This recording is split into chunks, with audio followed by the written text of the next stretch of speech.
ਅੱਜ ਵੀ ਕਈ real estate agents ਹੈਗੇ ਆ ਜਿਹੜੇ ਫਲੈਸ਼ੀ ਮਾਰਕੀਟਿੰਗ ਡੀਲਸ ਨਾਲ ਕਹਿਣਗੇ ਇਸ ਕੋਂਡੋ ਨੂੰ ਖਰੀਦੋ, ਇਸ ਕੋਂਡੋ ਨੂੰ ਖਰੀਦਣ ਦੇ ਨਾਲ ਤੁਸੀਂ ਆਪਣੀ ਫੈਮਿਲੀ ਨੂੰ ਸੈੱਟ ਕਰ ਪਾਓਗੇ। 2 ਬੈਡਰੂਮ ਕੋਂਡੋ ਹੁੰਦਾ, ਤੁਸੀਂ ਵੀ ਮੈਂਸ਼ਨ ਕੀਤਾ ਸੀਗਾ ਕਿ that's not always the reality. ਜੇ ਕਹਿ ਰਹੇ ਨੇ ਕਿ 400,000 ਦੇ ਵਿੱਚ 2 ਬੈਡਰੂਮ ਤੁਹਾਨੂੰ ਲੋਅਰ ਮੇਨਲੈਂਡ ਦੇ ਵਿੱਚ ਮਿਲ ਰਿਹਾ, have you even looked at the floor plan?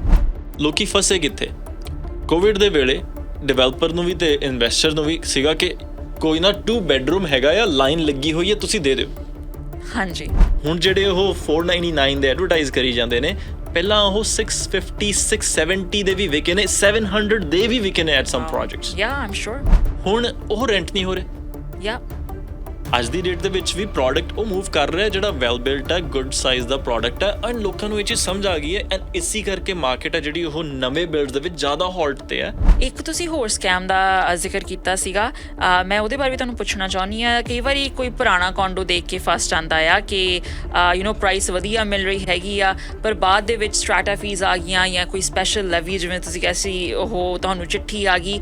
Recently ਹੈਗੀ ਵਾਈਟ ਰੌਕ ਕਲਿਪ ਬੰਨੇ ਹੈਗੀ ਆ। ਅੱਛਾ ਜੀ। $250,000 ਦੀ ਲੈਵੀ ਆਈ ਆ ਪਰ ਯੂਨਿਟ। ਓ ਮਾਈ ਗॉड। ਔਰ ਉਹਦੀ ਸਟਾਰਟਾ ਫੀ ਪਤਾ ਕਿੰਨੀ ਹੈ ਜੀ? $1,425 ਮੰਥਲੀ ਸਟਾਰਟਾ ਫੀ ਜੀ। ਤੇ ਹੁਣ ਇਹ ਤੁਸੀਂ ਦੱਸੋ ਵੀ ਇਹ ਕਿੰਨੀ ਕੁ ਮਿੱਥ ਆ ਜਾਂ ਕਿੰਨੀ ਕੁ ਇਹ ਗੱਲ ਸੱਚ ਆ? ਅੱਜ ਦੀ ਮਾਰਕੀਟ ਨੂੰ ਠੰਡੀ ਕਿਹਾ ਜਾ ਰਿਹਾ ਕਿ ਬਹੁਤ ਘਟੀਆਂ ਹੋਈਆਂ ਨੇ sales and transactions in general. ਕੀ ਇਹ ਗੱਲ ਸੱਚ ਆ ਕਿ ਐਕਚੁਅਲੀ ਇਮੀਗ੍ਰੇਸ਼ਨ ਨੇ ਹੁਣ ਇਹਨੂੰ ਬਿਲਕੁਲ ਹਾਲਟ ਕਰਤਾ? ਮੈਨੂੰ ਲੋਕੀ ਫੋਨ ਕਰਕੇ ਕਹਿ ਲੈਣਗੇ ਵੀਰੇ ਮਾਰਕੀਟ ਤੇ ਕੀ ਹਾਲਾਤ ਨੇ। ਹਾਂਜੀ। ਤੇ ਹੁਣ ਜਿਹੜਾ ਬੰਦਾ ਫਸਿਆ ਹੋਇਆ ਉਹਨੂੰ ਤਾਂ ਉਹ ਨੈਗੇਟਿਵ ਹੀ ਦੇਖਣਾ ਹੀ ਦੇਖਣਾ। And I am not saying ਕਿ ਮਾਰਕੀਟ ਟਾਈਟ ਨਹੀਂ ਹੈ, ਮਾਰਕੀਟ ਟਾਈਟ ਹੈਗੀ ਹੈ। ਜਿਨ੍ਹਾਂ ਨੇ ਓਵਰ ਲੈਵਰੇਜਿੰਗ ਕੀਤੀ ਉਹ ਫਸੇ ਆ ਚੰਗੀ ਤਰ੍ਹਾਂ। ਪਰ ਜਿਹਨਾਂ ਨੇ ਲੌਂਗ ਟਰਮ ਤੋਂ ਹੋਲਡ ਕਰਕੇ ਰੱਖੇ ਹੋਏ ਸੀਗੇ, ਆਲਮੋਸਟ 40% ਪਲੱਸ BC ਦੇ ਵਿੱਚ ਜਿਹੜੀਆਂ ਮੌਰਗੇਜਸ ਆ ਉਹ ਘਰਾਂ ਤੇ ਹੈ ਨਹੀਂ ਗਿਆ। ਪਰ ਜੇ ਆਪਾਂ ਇਹ ਗੱਲ ਸਰੀ ਦੀ ਲੈ ਲਈਏ, ਇਟਸ ਆਪੋਜ਼ਿਟ। ਸੋ ਸਰੀ ਦੇ ਹਾਲਾਤ ਮੇ ਵੀ ਵੱਖ ਨੇ। ਰੈਡ FM ਸੁਣ ਰਹੇ ਹੋ ਤੁਸੀਂ, ਇਹ ਹੈ ਦ ਈਵਨਿੰਗ ਸ਼ੋ, ਤੇ ਦ ਈਵਨਿੰਗ ਸ਼ੋ ਦੇ ਵਿੱਚ ਹੁਣ ਸਮਾਂ ਹੋ ਚੁੱਕਿਆ ਹੈ ਸਾਡੀ ਇੰਟਰਵਿਊ ਸੈਗਮੈਂਟ ਦੇ ਵੱਲ ਵਧਣ ਦਾ। ਅੱਜ ਦੀ ਇੰਟਰਵਿਊ ਸੈਗਮੈਂਟ ਦੇ ਵਿੱਚ ਰੀਅਲ ਏਸਟੇਟ ਮਾਰਕੀਟ ਦੇ ਮੁਤਲਕ ਗੱਲਬਾਤ ਹੋਵੇਗੀ। ਜਿਵੇਂ ਤੁਸੀਂ ਸ਼ਾਇਦ ਸੁਣਿਆ ਹੋਵੇ, ਅੱਜ ਇੱਕ ਬੜੀ ਵੱਡੀ ਨਿਊਜ਼ ਆਈ ਹੈ ਰੀਅਲ ਏਸਟੇਟ ਮਾਰਕੀਟ ਬਾਰੇ। ਰੀਅਲ ਬ੍ਰੋਕਰੇਜ ਨੇ US $880 ਮਿਲੀਅਨ ਦੇ ਡੀਲ ਦੇ ਨਾਲ ਰੀਅਲ ਏਸਟੇਟ ਦੀ ਇੱਕ ਮੰਨੀ ਪ੍ਰਮੰਨੀ ਬ੍ਰਾਂਡਡ ਬ੍ਰੋਕਰੇਜ ਰੀਮੈਕਸ ਦੇ ਨਾਲ ਡੀਲ ਕੀਤੀ ਹੈ, ਉਸਨੂੰ ਅਕਵਾਇਰ ਕੀਤਾ ਹੈ। ਇਸ ਦੇ ਪਿੱਛੇ ਕੀ ਕਾਰਨ ਨੇ ਤੇ ਕੀ ਇੰਪੈਕਟ ਹੋਵੇਗਾ ਰੀਅਲ ਏਸਟੇਟ ਮਾਰਕੀਟ ਦੇ ਵਿੱਚ ਜਿਹੜੇ ਬਾਇਰਸ ਨੇ, ਸੈਲਰਸ ਨੇ ਐਂਡ ਅਦਰ ਆਰਗੇਨਾਈਜੇਸ਼ਨਸ ਅੱਗੇ ਵਧਣ ਦੇ ਲਈ? ਜੇ ਅਸੀਂ ਹੁਣ ਸੋਚੀਏ ਤਾਂ ਆਉਣ ਵਾਲੇ ਸਮੇਂ ਦੇ ਵਿੱਚ ਕੀ ਮਤਲਬ ਹੈ? ਹੋਰ ਜ਼ਿਆਦਾ ਮਰਜਰਸ ਦੇਖਣ ਨੂੰ ਮਿਲਣਗੇ, ਹੋਰ ਜ਼ਿਆਦਾ ਐਕੁਇਜ਼ੀਸ਼ਨਸ ਹੋਣਗੀਆਂ। ਇਹਦੇ ਰਿਗਾਰਡਿੰਗ ਗੱਲਬਾਤ ਹੋਵੇਗੀ। ਤੇ ਇਸ ਦੇ ਨਾਲ ਨਾਲ real estate market in general, how hot ਔਰ ਕੋਲਡ ਇਜ਼ ਇਟ? ਆਉਣ ਵਾਲੇ ਸਮੇਂ ਦੇ ਵਿੱਚ ਸਾਨੂੰ ਕਿਹੜੀਆਂ ਚੇਂਜਸ ਦੇਖਣ ਨੂੰ ਮਿਲਣਗੀਆਂ ਤੇ ਕਿਉਂ ਜਿਹੜੇ ਬਿਲਡਰਸ ਨੇ ਉਹ ਬਿਲਡ ਕਰਨ ਤੋਂ ਕਤਰਾ ਰਹੇ ਨੇ, ਹੈਜ਼ੀਟੇਟ ਕਰ ਰਹੇ ਨੇ? ਇਹਨਾਂ ਥੀਮਸ ਬਾਰੇ ਅੱਜ ਗੱਲਬਾਤ ਕਰਨ ਸਾਡੇ ਨਾਲ ਰੀਅਲ ਏਸਟੇਟ ਐਕਸਪਰਟ ਤੇਵਨ ਸਿੰਘ ਸਾਡੇ ਨਾਲ ਆਪਣੀ ਸਾਂਝ ਪਾਉਣ ਆਏ ਨੇ। ਸੋ ਅਸੀਂ ਨਿੱਘਾ ਸਵਾਗਤ ਕਰਦੇ ਹਾਂ ਤੁਹਾਡਾ ਜੀ। ਸਤਿ ਸ਼੍ਰੀ ਅਕਾਲ, welcome. Thank you so much, Ji. Thank you so much. First of all, appreciate the opportunity to be here. Grateful ਜਦੋਂ ਵੀ ਕਿਤੇ ਵੀ ਮੌਕਾ ਮਿਲਦਾ, and always been a great pleasure having you. Lovely. Tevan Singh ji, ਤੁਸੀਂ ਇਸ ਇੰਡਸਟਰੀ ਦੇ ਵਿੱਚ ਹੁਣ ਕਾਫੀ ਚਿਰ ਤੋਂ, ਤੇ ਤੁਹਾਡੀ ਬੈਕਗਰਾਊਂਡ ਇਮੀਗ੍ਰੇਸ਼ਨ ਦੇ ਵਿੱਚ ਵੀ ਆ। You have a very interesting profile. ਤਾਂ ਸਭ ਤੋਂ ਪਹਿਲਾਂ ਤਾਂ ਤੁਸੀਂ ਇਹ ਦੱਸੋ ਕਿ ਤੁਸੀਂ ਇਸ ਇੰਡਸਟਰੀ ਨਾਲ ਕਿਵੇਂ ਜੁੜੇ ਤੇ ਕਿੰਨੇ ਚਿਰ ਤੋਂ ਤੁਸੀਂ ਹੈਗੇ ਹੋ? It's been almost 6 years ਜੀ। ਤੇ ਇੱਕ ਜਰਨੀ ਹੀ ਸੀਗੀ ਤੇ ਇੱਕ ਲੈਸਨ ਹੀ ਸੀਗਾ ਜਿਹਦੇ ਕਰਕੇ ਇੱਥੇ ਜੁੜਿਆ। ਕਹਿ ਸਕਦੇ ਹਾਂ ਕਿ ਪਹਿਲੀ ਗਾਈਡੈਂਸ ਬਹੁਤ ਜ਼ਿਆਦਾ ਵਧੀਆ ਨਹੀਂ ਮਿਲ ਪਾਈ। ਅੱਛਾ ਜੀ। ਉਹਦੀ ਕਮੀ ਦੇ ਚੱਕਰ ਦੇ ਵਿੱਚ ਹੀ ਜੁੜਿਆ, which is great. I think gives me a very different perspective ਲੋਕਾਂ ਨੂੰ ਲੈ ਕੇ। ਔਰ ਕਹਿ ਸਕਦੇ ਹੋ ਕਿ ਬਹੁਤ ਵਧੀਆ ਫੇਥ ਬਣਿਆ ਹੋਇਆ ਓਵਰਆਲ। ਸ਼ੁਰੂ ਕੀਤਾ ਸੀਗਾ ਜੀ ਅੱਜ ਤੋਂ ਆਲਮੋਸਟ 2012 ਦੇ ਵਿੱਚ। ਜਦੋਂ ਮੈਂ ਆਇਆ ਸੀ ਉਰੇ ਤਾਂ I was working on a job that was $4.85 an hour। Oh my gosh. ਤੇ ਹੁਣ ਬਾਬਾ ਕਿੱਥੇ ਤੋਂ ਕਿੱਥੇ ਲੈ ਕੇ ਆਉਂਦਾ। So just grateful. That is so lovely. Overall, ਹੁਣ ਆਪਾਂ real estate ਦੀ ਮੇਰੇ ਕੋਲ ਟੀਮ ਹੈਗੀ ਹੈ, Inspire Real Estate Group, and we are also supplying product to builders. I can address that. I import a lot of product. Tiles ਹੋ ਗਈਆਂ, lighting ਹੋ ਗਈ, doors ਹੋ ਗਏ, ਅੱਛਾ ਜੀ। and very unique aspect, and we'll talk more about it in a bit. ਜੀ ਜੀ ਜੀ ਬਿਲਕੁਲ ਬਿਲਕੁਲ ਅੱਛਾ ਸਭ ਤੋਂ ਪਹਿਲਾਂ ਤਾਂ let's start with the elephant in the room ਅੱਜ ਬਹੁਤ ਵੱਡੀ ਖਬਰ ਆਈ ਹੈ ਸਾਹਮਣੇ ਜੀ। ਰੀਅਲ ਬ੍ਰੋਕਰੇਜ ਨੇ ਐਕਵਾਇਰ ਕੀਤਾ ਹੈ ਰੀਮੈਕਸ ਨੂੰ ਜੀ। US $880 ਮਿਲੀਅਨ ਦੀ ਜਿਹੜੀ ਡੀਲ ਹੈ ਉਹ ਕਲੋਜ਼ ਹੋਈ ਹੈ ਇਸ ਡੀਲ ਦਾ ਕੀ ਮਤਲਬ ਆ ਹੁਣ ਜਿਹੜੀ ਟਾਈਮਿੰਗ ਆ ਉਹ ਇਸ ਦੇ ਲਈ ਕਿਉਂ ਕਰੈਕਟ ਮੰਨੀ ਗਈ ਕਿਉਂ ਹੋਈ ਇਹ ਡੀਲ ਹੋਰ ਕਿਹੜੀਆਂ ਮੇਜਰ ਚੈਲੰਜਸ ਜਾਂ ਸਿਗਨਲਸ ਦਾ ਇਹ ਪ੍ਰਤੀਕ ਹੈ ਕੀ ਰੀਅਲ ਏਸਟੇਟ ਮਾਰਕੀਟ ਹੁਣ ਕੰਸੋਲੀਡੇਟ ਕਰ ਰਹੀ ਹੈ ਇਹ ਜਿਹੇ ਬਹੁਤ ਸਾਰੇ ਸਵਾਲ ਨੇ ਜਿਹੜੇ ਜ਼ਿਹਨ ਦੇ ਵਿੱਚ ਆਉਂਦੇ ਨੇ overall to be honest it's a running storm ਇੱਕ ਤਰੀਕੇ ਨਾਲ ਨਾ ਔਰ ਕਾਫੀ ਸਾਰੇ ਮਾਰਕੀਟ ਦੇ ਵਿੱਚ ਵੀ ਚੇਂਜਸ ਆਏ ਹੋਏ ਨੇ ਐਂਡ ਇੱਕ ਸਭ ਤੋਂ ਓਲਡੈਸਟ ਕੰਪਨੀ ਨੂੰ ਓਵਰਟੇਕ ਕਰਨਾ is one of the biggest things surprising I had more than 40 ਕਾਲਸ ਸਵੇਰੇ 12 ਵਜੇ ਤੱਕ ਮੈਂ ਮੀਟਿੰਗਸ ਦੇ ਵਿੱਚ ਹੀ ਸੀਗਾ ਆਪਾਂ ਬ੍ਰੋਕ ਡਾਊਨ ਹੀ ਕਰ ਰਹੇ ਸੀਗੇ ਕਿ ਵਾਟਸ ਗੋਇੰਗ ਔਨ ਕਿਉਂਕਿ ਓਫੀਸ਼ੀਅਲ ਹੋ ਗਿਆ ਆ ਪਬਲਿਕ ਨੂੰ ਕਿਵੇਂ ਐਡਰੈਸ ਕਰਨਾ ਵਾ ਤਾਂ will be the second largest brokerage ਮੈਂ ਪਰਸਨਲੀ ਰੀਅਲ ਦੇ ਵਿੱਚ ਸ਼ੁਰੂ 'ਚ ਬੜਾ ਕਤਰਾਇਆ ਆਉਣ ਲਈ ਕਿਉਂਕਿ ਬਹੁਤ ਡਿਫਰੈਂਟ ਹੈ ਟੈਕਨੋਲੋਜੀਕਲੀ ਬਹੁਤ ਐਡਵਾਂਸਡ ਹੈ ਉਹ ਇੰਨੀ ਕੁ ਐਡਵਾਂਸਡ ਹੈ ਕਿ ਮੋਸਟਲੀ ਅਦਰ ਬ੍ਰੋਕਰੇਜਸ ਨੂੰ ਉਹ ਟੂਲਸ ਬਾਰੇ ਇੰਨੀ ਸਮਝ ਹੀ ਨਹੀਂ ਹੈ ਔਰ ਉਹ ਹੌਲੀ ਕਰਕੇ ਕਹਿੰਦੇ ਨੇ ਕਿ ਜੇ ਤੁਸੀਂ ਅਡੈਪਟ ਨਹੀਂ ਕਰੋਗੇ ਨਾ slowly at some point either you be forced ਅਤੇ ਨਹੀਂ ਤਾਂ ਤੁਹਾਨੂੰ ਜ਼ਬਰਦਸਤੀ ਐਟ ਸਮ ਪੁਆਇੰਟ ਤੁਸੀਂ ਆਊਟਡੇਟਡ ਹੋਣੇ ਸ਼ੁਰੂ ਹੋ ਜਾਓਗੇ ਅੱਛਾ ਜੀ ਸ਼ੁਰੂ 'ਚ ਜਿਵੇਂ ਕੰਪਿਊਟਰਸ ਵੀ ਆਏ ਸੀਗੇ ਅੱਜ ਦੀ ਡੇਟ ਦੇ ਵਿੱਚ ਬਿਨਾਂ ਕੰਪਿਊਟਰ ਤੋਂ ਤੁਹਾਨੂੰ ਲੱਗਦਾ ਕਿ ਇਹ ਤਾਂ ਜ਼ਰੂਰੀ ਚੀਜ਼ ਹੀ ਹੈ ਤੁਹਾਨੂੰ ਆਉਣਾ ਹੀ ਚਾਹੀਦਾ ਹੈ ਇਹ ਤਾਂ ਜਿਵੇਂ ਸਾਨੂੰ ਲਿਖਣਾ ਆਉਂਦਾ ਉਵੇਂ ਤੁਹਾਨੂੰ ਮਾੜਾ ਮੋਟਾ ਕੰਪਿਊਟਰ ਚਲਾਉਣਾ ਆਉਂਦਾ ਹੈ ਨਾਰਮਲ ਆ ਹੈ ਨਾ ਬਹੁਤ ਨਾਰਮਲ ਹੈ ਪਰ ਅੱਜ ਤੋਂ 20 ਸਾਲ ਪਹਿਲਾਂ ਇਹ ਚੀਜ਼ ਨਾਰਮਲ ਨਹੀਂ ਸੀ ਕਿਸੇ ਕੋਲ ਟਿਵਾਂ ਹੁੰਦਾ ਸੀਗਾ ਕੰਪਿਊਟਰ ਹਾਂਜੀ ਮੈਨੂੰ ਯਾਦ ਆ ਕਿ ਜਦੋਂ ਪਹਿਲੀ ਵਾਰੀ ਮੇਰੇ ਘਰੇ ਆਇਆ ਸੀਗਾ ਤੇ ਚਾਚੂ ਕੋਲੇ ਹੁੰਦਾ ਸੀ ਤੇ ਮੈਂ ਨਾ ਬੈਠਾ ਦੇਖੀ ਜਾਣਾ ਕਿ ਕਰ ਕੀ ਰਹੇ ਹੋ ਅਸੀਂ ਹਾਂਜੀ ਔਰ ਅੱਜ ਦੀ ਡੇਟ ਦੇ ਵਿੱਚ ਉਹ ਚੀਜ਼ਾਂ ਇੰਨੀਆਂ ਕਿ ਚੇਂਜ ਹੋ ਗਈਆਂ ਕਿ ਸਾਨੂੰ ਅਡੈਪਟ ਕਰਨਾ ਪੈਣਾ ਆ ਬਿਲਕੁਲ ਹੁਣ ਰੀਅਲ ਸਟੇਟ ਏਜੰਟਸ ਵਾਸਤੇ ਬ੍ਰੋਕਰੇਜਸ ਵਾਸਤੇ ਇਸ ਪੁਆਇੰਟ ਤੇ ਗੱਲ ਆ ਚੁੱਕੀ ਹੈ ਜਾਂ ਤਾਂ ਤੁਸੀਂ ਉਹਨੂੰ ਅਡੈਪਟ ਕਰ ਲਵੋ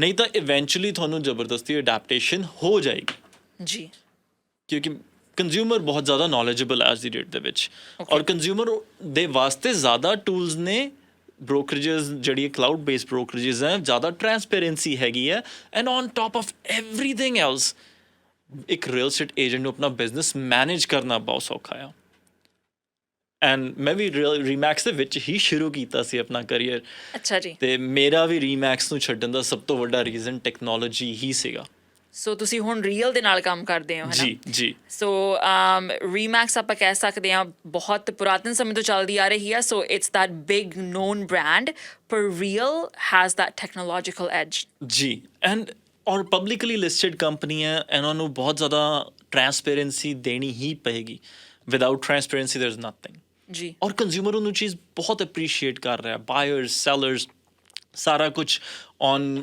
ਪੇਪਰ ਕਰਨ ਦੀ ਲੋੜ ਨਹੀਂ ਹੈ ਅੱਜ ਤੱਕ 2 ਡੀਲਾਂ ਕੀਤੀਆਂ ਨੇ ਜਿਹੜੀ ਔਨ ਪੇਪਰ ਹੋਈਆਂ ਨੇ ਮੋਸਟਲੀ ਉਹ ਵੀ ਇੱਕ ਬਜ਼ੁਰਗ ਸੀਗੇ 80+ and another one was in situation that ਦੇ ਕੁਡਨਟ ਸੀ ਐਂਡ ਦੇ ਨੀਡਡ ਅ ਲਾਇਰ ਵਿਟਨੈਸ ਜਿਹੜੀਆਂ ਸਾਨੂੰ ਡਿਜੀਟਲੀ ਸਾਈਨ ਨਹੀਂ ਕਰਾਈਆਂ ਅਦਰ ਦੈਨ ਦੈਟ ਮੇਰੇ ਕੋਲੇ ਕੋਈ ਕਨਵੈਂਸ ਨਹੀਂ ਹੈਗਾ ਜਿਹੜਾ ਡਿਜੀਟਲੀ ਸਾਈਨ ਦੀ ਲੋੜ ਪਵੇ ਮੋਸਟ ਆਫ ਦ ਟਾਈਮ ਜੀ ਔਰ ਸਾਰਾ ਕੁਝ ਅਪਲੋਡਡ ਹੈ ਬਹੁਤ ਟਾਈਮਲੀ ਮੈਨਰ ਦੇ ਵਿੱਚ ਹੋ ਰਿਹਾ ਲਾਇਰਸ ਨੂੰ ਵੀ ਸਾਰੀ ਟਰਾਂਸਪੇਰੈਂਸੀ ਹੈਗੀ ਹੈ ਹਰੇਕ ਸਾਈਨ ਜਿਹੜੀ ਡਾਕੂਮੈਂਟ ਜਾ ਰਿਹਾ ਉਹਦੀ ਟਰਾਂਸਪੇਰੈਂਸੀ ਰਹਿੰਦੀ ਹੈ ਜੋ ਕੰਜ਼ਿਊਮਰ ਵਾਸਤੇ ਚੰਗੀ ਗੱਲ ਆ ਸੋ ਇਹ ਜਿਹੜੀ ਡੀਲ ਹੋਈ ਆ ਇਹ ਹੋਰ ਮਾਡਰਨਾਈਜ਼ ਕਰਨ ਨੂੰ ਹੋਈ ਆ ਤਾਂ ਕਿ ਰੀਮੈਕਸ ਵੀ ਆਪਣੇ ਆਪ ਨੂੰ ਅਪਡੇਟ ਕਰ ਸਕੇ ਜੀ ਟੈਕਨੋਲੋਜੀ ਪਾਰਟ ਦੇ ਵਿੱਚ ਹੋਊਗਾ ਤੇ ਸਭ ਤੋਂ ਵੱਡੀ ਚੀਜ਼ ਹੈ ਜਿਹੜੀ ਐਜ਼ ਰੀਅਲ ਬ੍ਰੋਕਰ ਤੇ ਰੀਮੈਕਸ ਇਹ ਦੋਵਾਂ ਨੇ ਇਕੱਠੇ ਜ਼ਰੂਰ ਹੋਣਾ ਆ but it will be honoured ਜਿਹੜਾ ਰੀਮੈਕਸ ਦਾ ਪਾਰਟ ਹੈ ਉਹ ਇੱਕ ਟ੍ਰੈਡੀਸ਼ਨਲ ਫਰੈਂਚਾਈਜ਼ ਬਿਜ਼ਨਸ ਦੀ ਤਰ੍ਹਾਂ ਜਿਵੇਂ ਪਹਿਲਾਂ ਚੱਲਦਾ ਆ ਰਿਹਾ ਉਹ ਚੱਲਦਾ ਰਹੇਗਾ ਵਿਦ ਨਿਊਅਰ ਟੂਲਸ ਅੱਛਾ ਜੀ ਰਾਈਟ ਉਹਦਾ ਮਤਲਬ ਇਹ ਨਹੀਂ ਹੈ ਕਿ ਆਪਾਂ ਨੂੰ ਡਿਸਰਿਸਪੈਕਟ ਕਰਨਾ ਚਾਹੁੰਦੇ ਹਾਂ they will have liberty to use the tools and real broker will overtake it ਤੇ ਨਾਮ ਕੀ ਰਹੇਗਾ ਹੁਣ ਐਟ ਦ ਮੋਮੈਂਟ ਇਹ ਸਾਰੀਆਂ ਡਿਸਕਸ਼ਨਸ ਚੱਲਦੀਆਂ ਪਈਆਂ ਨੇ ਬਟ ਮੋਸਟਲੀ ਇਟ ਦੇ will B 2 different heads okay ਠੀਕ ਹੈ ਆਪਾਂ ਇਹਨੂੰ ਬਹੁਤ ਜ਼ਿਆਦਾ ਡਿਸਕਲੋਜ਼ ਨਹੀਂ ਹਾਲੇ ਜ਼ਿਆਦਾ ਕਰ ਸਕਦੇ ਕਿਉਂਕਿ ਕਾਫੀ ਸਾਰੀ ਚੀਜ਼ਾਂ ਹਾਲੇ ਪੇਪਰ ਤੇ ਪੈਨਸਿਲ ਹੋਣੀਆਂ ਨੇ ਠੀਕ ਹੈ ਜੀ ਰਾਈਟ ਜਦੋਂ ਹੋ ਜਾਣਗੀਆਂ there will be more disclosures but at the moment just having the fact ਕਿ ਟੈਕਨੋਲੋਜੀ ਨੂੰ ਅਡੈਪਟ ਕਰਨਾ ਹੀ ਪਏਗਾ ਹਾਂਜੀ, ਹੈ ਨਾ ਹਾਂਜੀ। ਔਰ ਸਭ ਤੋਂ ਸੈਕੰਡ ਲਾਰਜੈਸਟ ਬ੍ਰੋਕਰੇਜ ਬਣ ਜਾਏਗੀ ਵਰਲਡ ਦੀ ਜੀ ਇਹ wow. And that has never bean done before yes.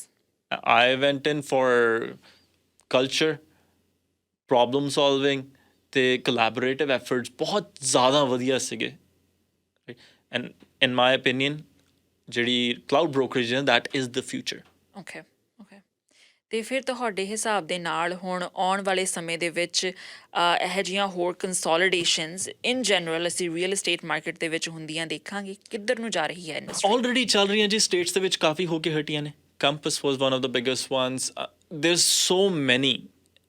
End of the day ਜਿਹੜਾ traditional brick and mortar concept ਹੈਗਾ ਉਹ ਕਿਸੇ ਵਾਸਤੇ ਹੈਗਾ ਤੇ ਕਿਸੇ ਵਾਸਤੇ ਨਹੀਂ ਹਰੇਕ ਦੀ ਆਪਣੀ ਆਪਣੀ ਮਾਈਂਡਸੈਟ ਦੇ ਨਾਲ ਚੱਲਣਾ ਪਊਗਾ and that's why ਇਹਨਾਂ ਨੂੰ ਜਿਹੜਾ honor ਕੀਤਾ ਗਿਆ ਕਿ you continue with the traditional brokerage side as well if you want to but you will have the facility of technology and Remax ਦੇ ਕੋਲ database ਬਹੁਤ ਵੱਡਾ database ਹੈ ਬਿਲਕੁਲ। right and they're aggressive agents.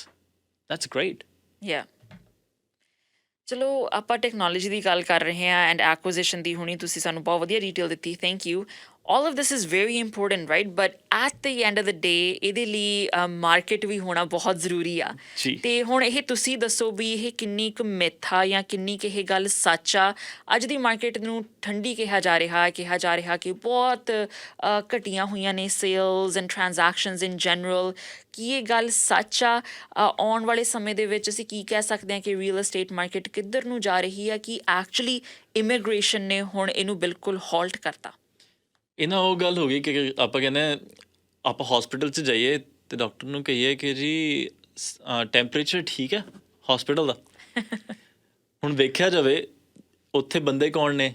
ਜਿਹੜਾ ਜਿਹਨੂੰ ਬੁਖਾਰ ਚੜਿਆ ਹੋਇਆ, ਹਾਂਜੀ। ਦੂਜੇ ਪਾਸੇ ਉਹ ਬੰਦਾ ਜਿਹੜਾ ਹਾਈਪਰਥਰਮੀਆ ਦੇ ਨਾਲ ਫਸਿਆ ਹੋਇਆ, ਤੀਜੇ ਪਾਸੇ ਉਹ ਬੰਦਾ ਜਿਹੜਾ ਨਮੂਨੀਆ ਨਾਲ ਭਰ ਰਿਹਾ। ਤੇ ਹੁਣ ਹਰੇਕ ਦਾ ਟੈਂਪਰੇਚਰ ਡਿਫਰੈਂਟ ਹੈ, ਸਬਜੈਕਟਿਵ। ਬਿਲਕੁਲ ਹੈ ਨਾ।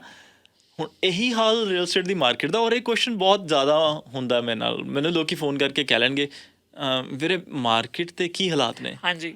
ਤੇ ਹੁਣ ਜਿਹੜਾ ਬੰਦਾ ਫਸਿਆ ਹੋਇਆ ਉਹਨੂੰ ਤਾਂ ਉਹ ਨੈਗੇਟਿਵ ਹੀ ਦੇਖਣਾ and I am not saying ਕਿ ਮਾਰਕੀਟ ਟਾਈਟ ਨਹੀਂ ਹੈ, ਮਾਰਕੀਟ ਟਾਈਟ ਹੈਗੀ ਹੈ। ਪਰ ਤੁਸੀਂ ਇਹ ਵੀ ਵੇਖ ਕੇ ਚੱਲੋ BC ਦੇ ਵਿੱਚ ਕਿੰਨੇ ਓਨਰਸ ਹੈ ਜਿਹੜੇ ਬਹੁਤ ਦੇਰ ਤੋਂ ਰੀਅਲ ਸਟੇਟ ਨੂੰ ਹੋਲਡ ਕਰਕੇ ਬੈਠੇ ਨੇ। ਅੱਛਾ ਜੀ। ਤੇ ਉਹ ਅੱਜ ਤੋਂ 5 ਸਾਲ ਦੇ ਵਿੱਚ ਜਿਹੜਾ ਗੈਪ ਹੈ ਉੱਥੇ ਮਾਰਕੀਟ ਸ਼ਿਫਟ ਹੋਈ ਹੈ, ਮਾਰਕੀਟ ਕਰੈਕਟ ਹੋਈ ਹੈ ਕਾਫੀ ਹੱਦ ਤੱਕ। ਐਂਡ ਕਾਫੀ ਲੋਕੀ ਫਸੇ ਵੀ ਨੇ, ਜਿਨ੍ਹਾਂ ਨੇ ਓਵਰ ਲੈਵਰੇਜਿੰਗ ਕੀਤੀ ਹੈ ਉਹ ਫਸੇ ਆ ਚੰਗੀ ਤਰ੍ਹਾਂ। ਅੱਛਾ ਜੀ। ਠੀਕ ਹੈ ਜੀ। ਪਰ ਜਿਹਨਾਂ ਨੇ ਲੌਂਗ ਟਰਮ ਤੋਂ ਹੋਲਡ ਕਰਕੇ ਰੱਖੇ ਹੋਏ ਸੀਗੇ ਆਲਮੋਸਟ 40% ਪਲੱਸ BC ਦੇ ਵਿੱਚ ਜਿਹੜੀਆਂ ਮੌਰਗੇਜਿਸ ਆ ਉਹ ਘਰਾਂ 'ਤੇ ਹੈ ਨਹੀਂ ਗਿਆ। ਪਰ ਜੇ ਆਪਾਂ ਇਹ ਗੱਲ ਸਰੀ ਦੀ ਲੈ ਲਈਏ ਇਟਸ ਆਪੋਜ਼ਿਟ। ਅੱਛਾ ਜੀ। ਰਾਈਟ, ਆਲਮੋਸਟ 80% ਪਲੱਸ ਜਿਹੜੇ ਘਰ ਆ ਉਹਨਾਂ 'ਤੇ ਮੌਰਗੇਜ ਚੱਲਦੀ ਆ। ਸੋ ਸਰੀ ਦੇ ਹਾਲਾਤ ਮੇ ਵੀ ਵੱਖ ਨੇ, ਕਾਫੀ ਜ਼ਿਆਦਾ ਡਿਫਰੈਂਟ ਨੇ। ਐਂਡ ਆਈ ਥਿੰਕ ਸਰੀ ਦੇ ਵਿੱਚ ਜਿਹੜੀ ਇਨਵੈਸਟਮੈਂਟ ਪਿਛਲੇ 4 ਤੋਂ 5 ਸਾਲਾਂ ਦੇ ਵਿੱਚ ਹਾਈਪਰ ਫੋਕਸ ਦੇ ਨਾਲ ਹੋਈ ਹੈ ਜੀ। ਥੋੜ੍ਹੀ ਜਿਹੀ ਓਵਰ ਇਨਵੈਸਟਮੈਂਟ ਵੀ ਹੋਈ ਹੈ, ਥੋੜ੍ਹੀ ਜਿਹੀ ਸਟੂਡੈਂਟਸ ਨੂੰ ਬੈਂਕ ਕਰਦਿਆਂ ਵੀ ਹੋਈ ਹੈ, ਥੋੜ੍ਹੀ ਜਿਹੀ ਇਸ ਹਿਸਾਬ ਨਾਲ ਵੀ ਹੋਈ ਹੈ ਕਿ ਆਪਾਂ ਸਿਰਫ ਔਰ ਸਿਰਫ ਭੇਡ ਚਾਲ ਦੇ ਵਿੱਚ ਕਿਤੇ ਰਹਿ ਨਾ ਜਾਈਏ। ਅੱਛਾ ਜੀ। ਉਹ ਜਿਹੜਾ ਫੋਮੋ ਸੀਗਾ ਨਾ ਉਹਨੇ ਮਾਰਕੀਟ ਨੂੰ ਤੰਗ ਕੀਤਾ ਆ। ਐਂਡ ਆਈ ਥਿੰਕ ਉਹ ਫੋਮੋ ਨੂੰ ਮੂਵ ਕਰਨਾ ਅੱਜ ਦੀ ਡੇਟ ਦੇ ਵਿੱਚ ਬਹੁਤ ਜ਼ਿਆਦਾ ਜ਼ਰੂਰੀ ਹੈ। ਐਜੂਕੇਸ਼ਨ ਹੋਣੀ ਬਹੁਤ ਜ਼ਿਆਦਾ ਜ਼ਰੂਰੀ ਹੈ and that's what technology is bringing on the table. And clarity ਹੋਣੀ ਚਾਹੀਦੀ ਹੈ। ਫੋਰ ਐਗਜ਼ਾਮਪਲ ਸਾਡੇ ਜਿਹੜੇ ਕਲਾਇੰਟਸ ਨੇ ਉਹਨਾਂ ਨੂੰ ਇਹ ਪਤਾ ਹੁੰਦਾ ਕਿ ਮਾਰਕੀਟ ਦੇ ਕਿਹੜੀ ਪਾਕਟਸ ਦੇ ਵਿੱਚ ਕੀ ਚੱਲ ਰਿਹਾ ਜੀ। ਰਾਈਟ। ਹੁਣ ਜੇ ਆਪਾਂ ਸਾਊਥ ਸਰੀ ਦੀ ਗੱਲ ਕਰੀਏ ਜਾਂ ਆਪਾਂ ਗੱਲ ਕਰੀਏ ਸਰੀ ਸੈਂਟਰਲ ਦੀ, ਗਿਲਫਰਡ ਦੀ, ਪੋਲਰ ਆਪੋਜ਼ਿਟ ਮਾਰਕੀਟਸ ਨੇ। ਗਿਲਫਰਡ ਦੇ ਵਿੱਚ ਇੱਕ ਟਾਈਮ ਐਵੇਂ ਦਾ ਆ ਗਿਆ ਸੀਗਾ ਕਿ ਸੇਲਸ ਰੇਸ਼ੋ 1% 'ਤੇ ਆ ਗਈ ਸੀਗੀ at certain point. Super low, impossible to ever even hear about. Recover ਹੋ ਚੁੱਕੀ ਹੈ ਪਰ ਉਹ ਕਰੈਕਟ ਕਿਉਂ ਹੋਈ? ਕਿਉਂਕਿ ਇੱਕ ਸੈਲਰ ਨੇ ਪ੍ਰਾਈਸ ਐਕਸੈਪਟ ਕਰਨਾ ਸ਼ੁਰੂ ਕਰਤਾ ਸੀ because there was a deviation. Seller ਕਹਿੰਦਾ ਕਿ ਜੀ ਮੈਂ ਤਾਂ ਇਸ 'ਤੇ ਛੱਡ ਹੀ ਨਹੀਂ ਸਕਦਾ, ਇਹ ਤਾਂ ਵਾਰੇ ਨਹੀਂ ਖਾਂਦਾ ਮੈਨੂੰ। ਬਾਇਰ ਕਹਿੰਦਾ ਮੈਂ ਕਿਉਂ ਦਵਾਂ ਇਸ ਪ੍ਰਾਈਸ 'ਤੇ। ਜੀ ਰਾਈਟ। ਉਹ ਬੈਲੈਂਸ ਨੂੰ ਫਾਰਮ ਕਰਨਾ was tough and to be very honest mostly November December ਜਿਹੜਾ ਟਾਈਮ ਹੁੰਦਾ that's the lowest points of the market ਕਿਉਂਕਿ ਦਸੰਬਰ ਦੇ ਵਿੱਚ ਲੋਕੀ ਕਿਉਂ open houses ਕਰਨਗੇ। ਉਹ ਸਭ ਤੋਂ ਲੋਐਸਟ ਟਾਈਮ ਹੁੰਦਾ ਹੈ ਮਾਰਕੀਟ ਦੇ ਵਿੱਚ। Yeah, it's a slower time for sure. And ਜਿਵੇਂ ਤੁਸੀਂ ਕਿਹਾ, ਕਾਫੀ ਜ਼ਿਆਦਾ ਫੈਕਟਰਸ ਨੇ, ਅਸੀਂ ਇਸ ਗੱਲ ਨੂੰ ਨਕਾਰ ਨਹੀਂ ਸਕਦੇ ਕਿ ਇਮੀਗ੍ਰੇਸ਼ਨ, ਇੰਟਰਸਟ ਰੇਟਸ ਤੇ ਈਵਨ ਜੌਬ ਮਾਰਕੀਟ ਦਾ ਹਿੱਲਣਾ, ਇਹ ਸਭ ਕੁਝ ਪ੍ਰਭਾਵਿਤ ਤਾਂ ਕਰਦਾ, ਪਰ it's a collection of different things. Absolutely. And immigration ਬਹੁਤ ਵੱਡਾ ਫੈਕਟਰ ਪਲੇ ਕਰਦੀ ਹੈ। It's not foreign buyers are buying all this.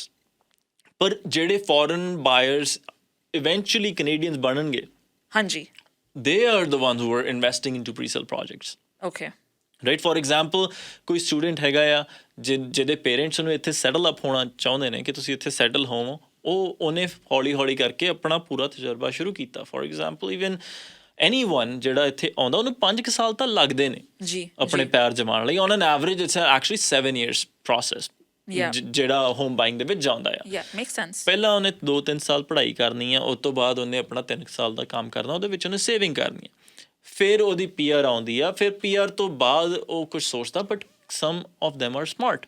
ਜੀ, ਉਹ ਕੀ ਕਰਦੇ ਨੇ, ਜਦੋਂ ਹੀ ਉਹਨਾਂ ਦਾ ਟਾਈਮ ਪ੍ਰੋਪਰ ਸੁਖਾਲਾ ਹੋ ਜਾਂਦਾ ਹੈ, then they pick up a property that they will be able to live in to ਜੀ, ਮੋਸਟ ਆਫ ਦ ਟਾਈਮ, ਤੇ ਉਹਦੇ ਤੇ ਉਹ ਇਨਵੈਸਟ ਕਰ ਦਿੰਦੇ and they know that they are on the right path to PR।